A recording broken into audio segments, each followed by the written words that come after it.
Great. Thanks so much. Hello, everyone, and good afternoon. My name is Kathleen, and I'm a research coordinator with the Knowledge Translation Program at Unity Health in Toronto, St. Michael's Hospital. I'm a member of the team for implementation, evaluation, and sustainability, which is overseen by our scientist, Dr. Tina Fahim. I'll be presenting on behalf of both of us, but I believe Tina's on this call. So hi, Tina. My pronouns are she and her, and for a visual description, I'm white with dark brown hair. Today I'm wearing a dark green sweater, and I also have blue frame glasses on. I've been with the Knowledge Translation Program for 6 years, and I'm the tool developer for our team. I'm very excited today to guide you through this presentation, and I want to thank you all for being here for this conversation. Okay, so before we begin, I would like to offer a land acknowledgement. Land acknowledgements formally recognize the land on which research is conducted is the traditional territory of Indigenous people. This practice affirms their long-standing presence, inherent rights, and sovereignty over these lands, and it directly counters historical racial erasure and the legacy of Canadian colonization. In Canada, as researchers, land acknowledgements serve as a way for us to recognize Indigenous sovereignty, respond to the Truth and Reconciliation Commission, and contribute to decolonizing research practices. So as we mentioned, we're in Canada, but we're in Toronto, Ontario, which is the largest city in Canada. This area has been and continues to be the home of many Indigenous communities. The city as we now know it was founded in 1793 by British colonizers who originally named it York. Today, the city of Toronto is focused on reconciliation. This commitment is detailed in the city's Reconciliation Action Plan, which took 3 years to develop with input from First Nations, Inuit, and Métis community members. Land acknowledgements, which are part of the citywide work, are regularly performed by many organizations here, including my own, Unity Health. At the Knowledge Translation Program, we acknowledge that the land on which we operate is covered by Treaty 13 with the Mississaugas of the Credit and the Dish with One Spoon Treaty among the Anishinaabe, Mississaugas of the Credit, and the Haudenosaunee. We are committed to working with and listening to First Nation, Inuit, Métis communities, and to be allies and learners on the path towards reconciliation.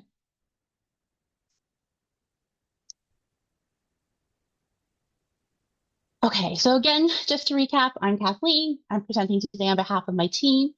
And I just want to go over kind of a quick roadmap for the next 20 minutes. We're going to start with a discussion about accessibility and knowledge translation. And then I will talk about how we can consider accessibility in KT using integrated KT and a specific KT framework. To round out today's discussion, I will share with you some examples of accessible knowledge translation tools that have been designed by our team at Unity Health.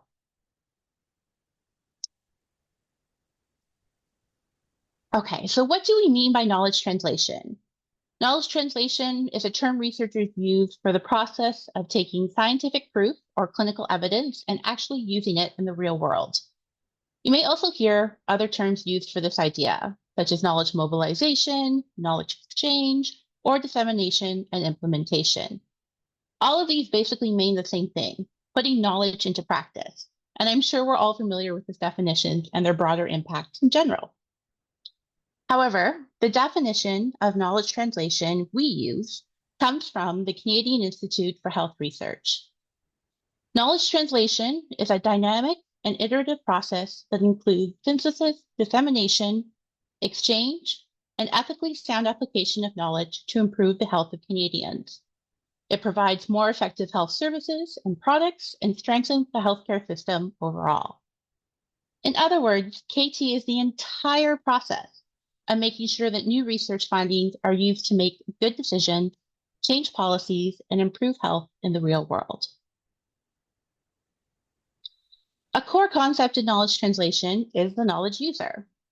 Again, CIHR defines the knowledge user as anyone who is likely to be able to use knowledge generated through research in order to make informed decisions about health policies, programs, and/or practice.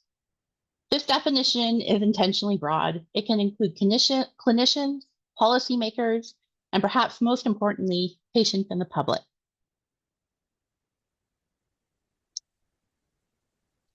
Okay, so why do knowledge translation? Well, without effective knowledge translation, it takes an average of 17 years for research evidence to be fully adopted into clinical practice.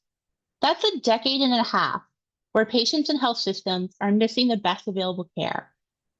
By applying KT methods, we can dramatically shorten that gap, ideally to around 3 years. So building on this point, good KT is inherently accessible KT. If the evidence is not understood and usable by the people who need it, it is not being translated effectively. Accessibility goes beyond technical compliance. It must take into account the entire user experience. So we need to consider factors like language. Are we using jargon or plain language? Abilities? Are we accommodating different visual, auditory, and cognitive needs? And access to technology. Does the user have a reliable internet or the necessary devices to engage with the material? Accessibility must be considered in the process of developing knowledge translation plan, which looks like co-designing the research output or KT tools with potential knowledge users.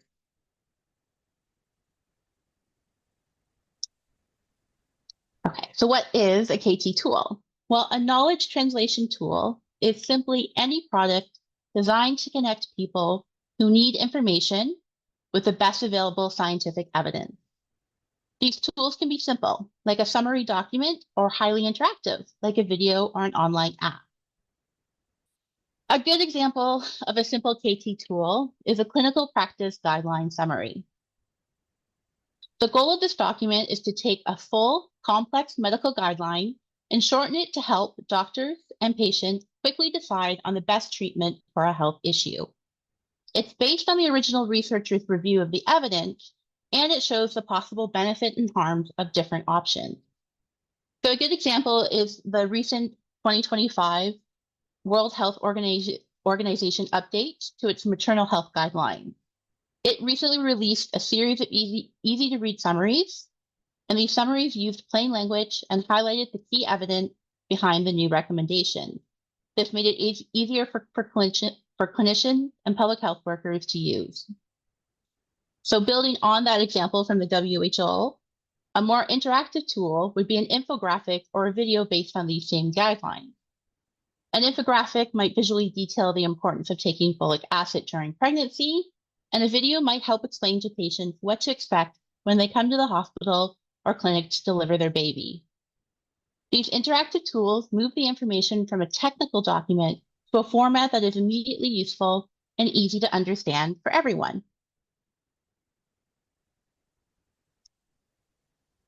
So why do we need to think about accessibility and KT tools? Well, first, accessible KT tools ensure that research evidence is usable by those who can benefit from it. Here's where we want to talk about equity and access. Second, it promotes two-way knowledge sharing. When we make our tools accessible, we aren't just pushing information out. We are creating formats that invite feedback, engagement, and dialogue from all parts of the community.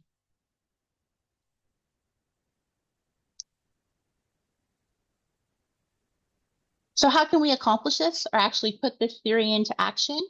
Well, we want to propose two ways. Researchers can accomplish this task by first considering integrated KT, which is fundamentally about changing who is at the table when the research is being developed. Second, using KT frameworks like the theoretical domains framework to identify factors that affect the ease or difficulty of creating accessible tools. I'll discuss each of these concepts more over the next few slides.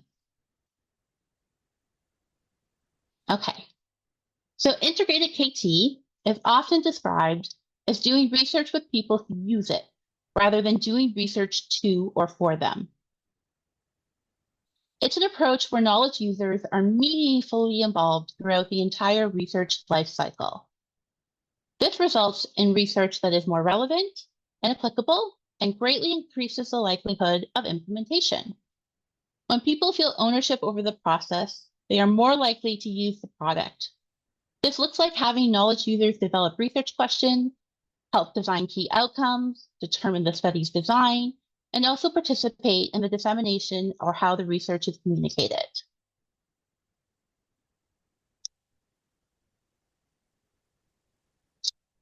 The theoretical domains framework is a meta framework for figuring out why people do or do not do a specific action.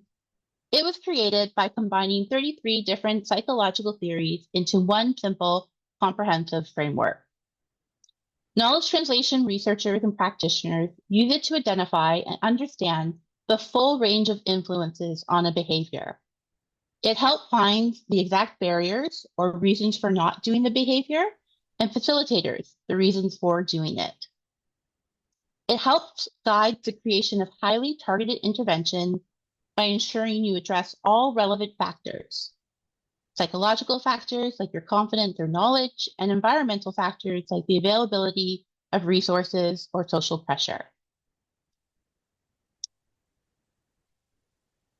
So as an example, let's look at these 3 TDF domains and see how they can help us understand why researchers might not be creating accessible tools or what barriers researchers might encounter when designing accessible tools. So first, let's look at the domain environmental context and resource, which essentially asks, does the environment in which you are working provide the necessary opportunity to act? Barriers under this category could include a lack of dedicated resources, time, money, or staff for specialized design work when it comes to accessibility. An example, when you're operating on a small budget, you may not have the funding to hire a specialized developer, or the tool developer on the team might be juggling multiple roles and have no dedicated time to learn and implement accessibility standards. Second, under the domain of knowledge, we can consider that perhaps many researchers might lack the awareness of existing accessibility standards or features.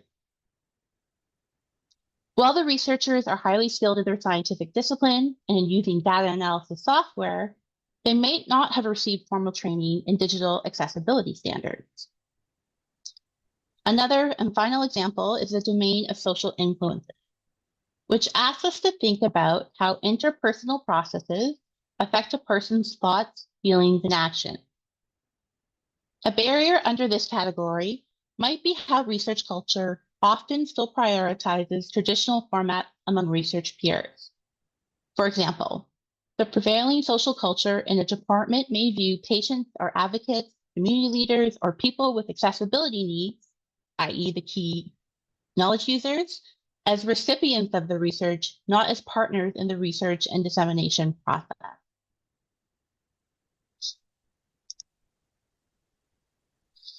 The TDF is equally useful for identifying facilitators, or things we can promote to encourage accessible design. So let's look at some facilitators under the same 3 categories. Again, under environmental context and resources, a facilitator to designing accessible tools would be creating dedicated funds for accessibility design or using spaces that are designed for accessibility.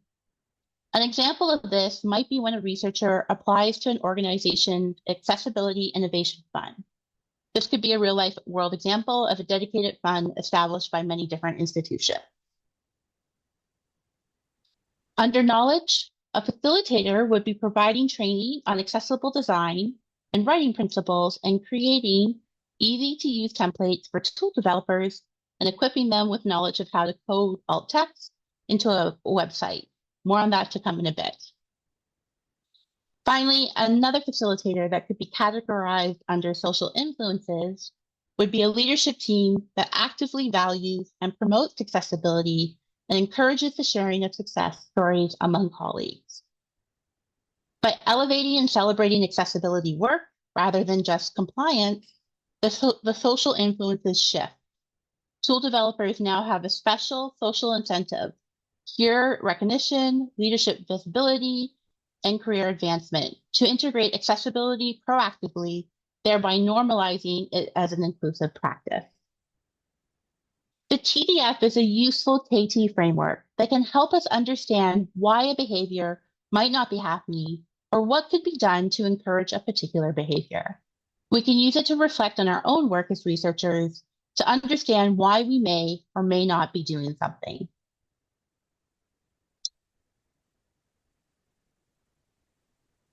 Part of building accessible KT tools also involves being aware and aligning our tools with established standards and laws concerning accessibility.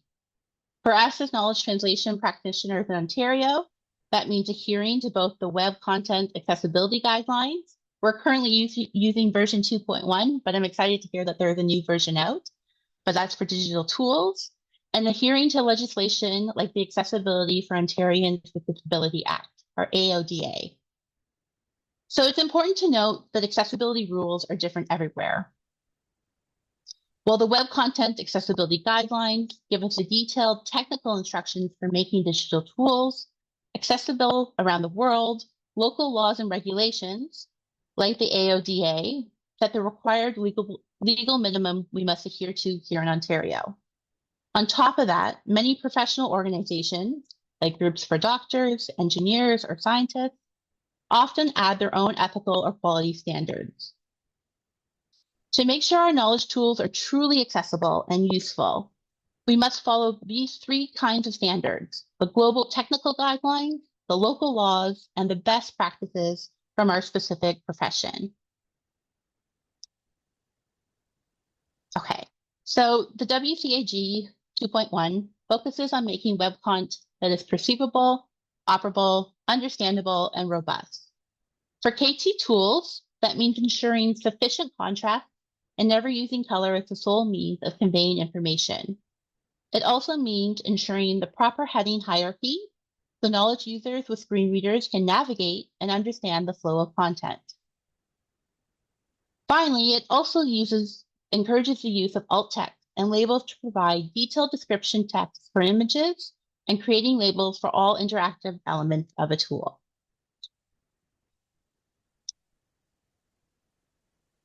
The AODA is a legal framework, again, that we use here in Ontario, and it reinforces these principles and emphasizes that accessibility is a comprehensive design process. Key factors it highlights are clear design and visual hierarchy, the use of color and contrast, ensuring logical reading order and readability, and the inclusion, again, of captions and alt text. These are not just compliance points. They are principles built into our design process that make tools better for all knowledge users. Okay, so now I'm going to share a couple of examples from our work in the knowledge translation program. The first example will be the recent redesign and relaunch of our knowledge translation program website, where accessibility was a key consideration. We integrated both AODA and WCAG standards from the very beginning of the process. Just as a side note, the links to all the tools and the resources are included in the reference section of this presentation. So the KTP website, we specifically focused on the web page design, its use of color, its readability, and the use of captioned images. We refined font sizes, contrasts, and heading structures to better align with WCAG standards.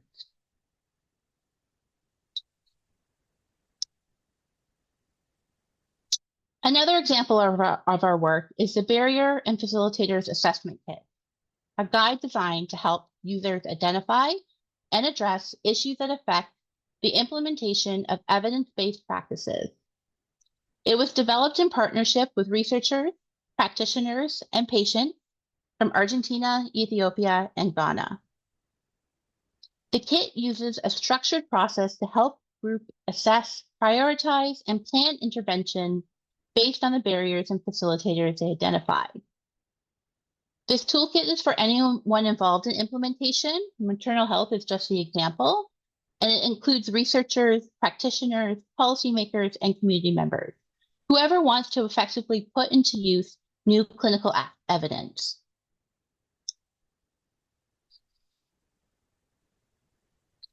The accessibility features in this tool are multifaceted.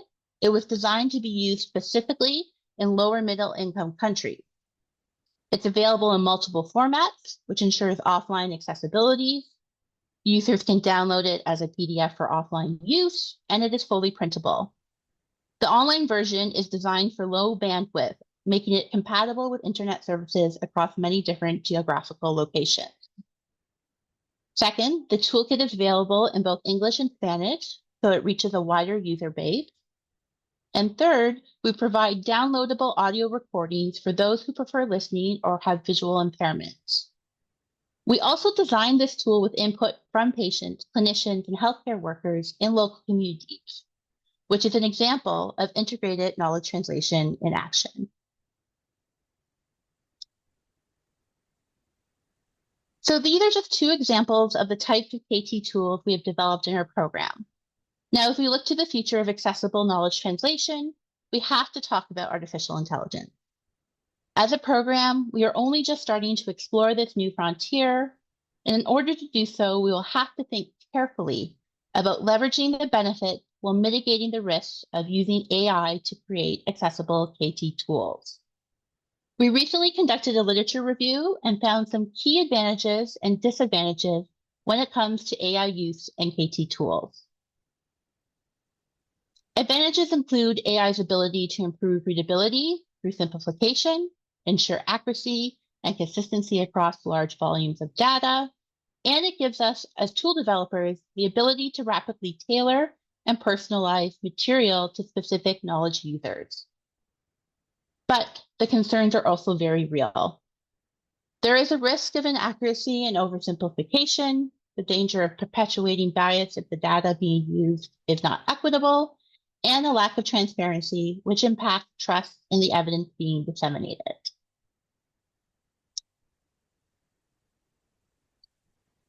So thank you for your time and attention today. I hope I've demonstrated that cultivating impact through knowledge translation means consistently co-creating accessible tools. I'm now happy to take any questions you have about integrated KT, the TTF, accessibility standards, or our work at the KTP. As I mentioned before, the references, including the web address for both tools, that we discussed in this presentation are available in the reference section of this presentation. Thank you, Kathleen and Christine. This is Kathleen Murphy again.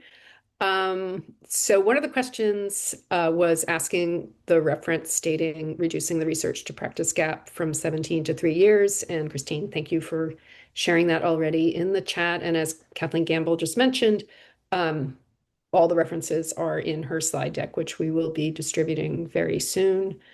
Let me just it's the new message. Oh. So Marie-Claire Capesa is saying, will we receive these slides? I joined a little later and missed the beginning of the presentation.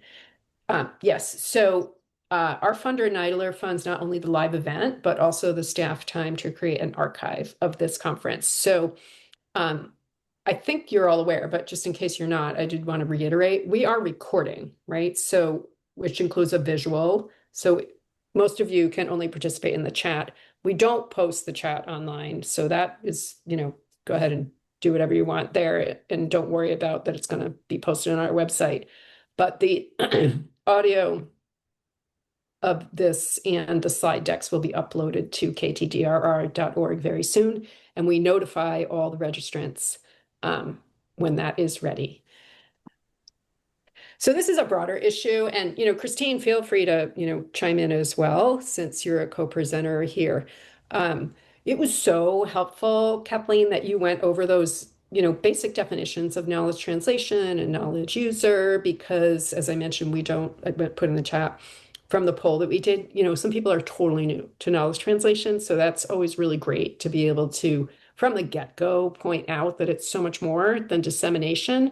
So you did, go on to talk about more contemporary takes on knowledge translation. And Rossman Esmail, who, by the way, is on KTDR's advisory board, thank you for joining us, Rossman, is now using the term knowledge mobilization as an umbrella term that encompasses KT. And there are some comments responding to that, but I just thought you might want to, open that discussion a little bit about those distinctions. Yeah, that's a really good question. And again, Tina, if you want to hop in, you can. But I think my understanding is when we talk about knowledge mobilization, it applies more to social science and humanities, where KT is more common in medicine and science. I think, at least again, this is my understanding, and if I'm wrong, please somebody correct me. KT focuses on applying research to improve health services, while knowledge mobilization is emphasizing a more collaborative, inclusive process. So it's thinking about the bigger picture and the context, which is also important for medicine and healthcare too. Yeah, completely agree. And I think we're now just seeing health organizations, including the Canadian Institutes of Health Research, now morph into knowledge mobilization. My understanding of why they've done that is exactly what Kathleen highlighted, is to emphasize the importance of that co-development and that engagement in the process, which was originally left out of their definition of knowledge translation. So I think a tricky thing about our field in general is there's a lot of terminology that often refers to the same and overlapping things. So for the time being, we've been using KT and KM interchangeably. But I think as the CIHR develops their knowledge mobilization framework, we'll have a bit more clarity on what the definition is, and at least in Canada, how that's evolved in the health space past knowledge translation. But for now, I think it's really just using the initial definition of knowledge translation and emphasizing the co-creation and collaborative nature of doing the work. Thank you. And Tina, I'm noticing that you put a response to Rosman, which, some of it you've already reiterated. You do mention in your comment that this may continue to evolve, though the Canadian Institutes for Health Research is due to release an updated knowledge mobilization framework that will provide more clarity and direction on updated terms to refer to this work. So this is my question. Do you know what the timeline is for that release? No, I wish I did. I wish I did. I'm deeply involved in CIHR and I don't know. So I think once it's ready, it will be publicly released. I know that they're doing a lot of work to make sure that they get it right. So I think it's something we're all kind of patiently waiting for, and will provide a lot of clarity on some of these terms. Okay, I'm just kind of scanning the chat here. Bonnie is noting, yes, knowledge mobilization is more nuanced, more inclusive and mobile. Using the social sciences talks about the process throughout the life cycle and beyond research. So there's one question that I think is kind of like a very concrete one, and then there are others that get into broader issues. So let's turn to Keegan Abernathy's question. Do you have any recommendations on how to plan for multiple KT products, e.g. a practice guideline and data fact sheet? My team is trying to figure out how to take what research data we have and apply it to policymakers and hospital settings and providers. So those are, different audiences, but same content or similar, right? Yeah, I can try take a stab, Tina. Yeah, go ahead. I think that's a really, really good question. And one of our other groups that we work with, they've engaged a public advisory network. And this goes back to this idea of engaging knowledge users at the very beginning of the research process. And one of the things we've done is like ask particular knowledge users, what would be the most useful tool or the best way to like distribute or disseminate information. And so if you go back to your target audience or think about who your target audience is and engage them in the development of the research and the design, I think that could be one of the ways to start thinking about what tools you want to include and budget for in a research study. Yeah, totally agree. And just to say to your example, Keegan, I think that's probably going to be necessary, not knowing anything about your project, but usually there are different tools needed for different audiences. So for example, when we write an end of project KT or KM plan, we often say that we're going to develop different tools for different audiences. And some of the ones we consider are patients and the public, clinicians, policymakers, recognizing that the information that each group might need to know or might be interested in will be slightly different, but also the mediums that we're going to use to deliver these tools might also be different. So, thinking about an infographic versus maybe a policy brief, for example. But I think kind of what we hope is a takeaway from this presentation is that regardless of the audience or the medium, these accessibility considerations need to be integrated throughout all of the tools. Thank you. And Elizabeth, I am seeing your comment about the terms research impact and broader impacts, how these intersect with discussions around KT and KMB. And that's why this whole conference has as one of the themes measurement. So, that is part of, ideally, of KT, of collecting data, or as Paula notes, focus testing tools with specific populations. So all of that, though, right? And some of you who I know are logged in, I've had this conversation in different contexts. It costs money, right? So folding in your whole presentation, which is pointing out that accessibility meets the needs of a certain user population. Do you have suggestions for people about how to pay for all this really great knowledge mobilization activity? That's a great question. And I think when we talk about knowledge translation and action, I think like this idea of sustainability, like what we do after we create, products like KT tools and stuff like that, how do we maintain them? I can speak to the example of the barriers and facilitators assessment toolkit that I spoke about. I was the research coordinator on that project, and that was something at the forefront of the scientist's prerogative. Her name's Dr. Lisa Pachowski-Ritchie. It's like, how do we ensure that after we're done implementing this tool, it's still usable, accessible, and available for a low cost? So I know when she designs research studies or budgets, it's built into the cost. We plan for things like long-term availability of a website domain, making sure the PDF or anywhere she publishes is free, open access, so any knowledge user can access it. I'm sure, Tina, you have other examples too. Yeah, no, completely agree. And I think this is always a challenge. I mean, there's some, I'll start with kind of like what we can do and then some of the challenges. So I think the encouraging part is at least the Tri-Council is a lot more willing to provide resources through grants to support engagement and accessibility, which I think is a shift that's happened over the past 2 decades. Like I think now it's completely expected to see a line that's going to be paying patients and providing kind of accessibility tools, translation tools, whatever the case may be. So I think definitely integrating that from the onset into your budget and asking for that from your funder where possible is key. Having said that, it's tough to get grants, and that's not always feasible. So trying to kind of find opportunities where we are short on funding is where we need to go. And some examples are, publishing open access. That's now becoming $3,000-$4,000 per article, which is tough to afford. So people have opted after the initial kind of copyrighted period of the journal to then post on ResearchNet or post on their websites. So for example, sorry, not ResearchNet, ResearchGate on open access, where you're not having to pay the fees, but you're still making sure that your article is accessible. So that's, a workaround that we could use, for example.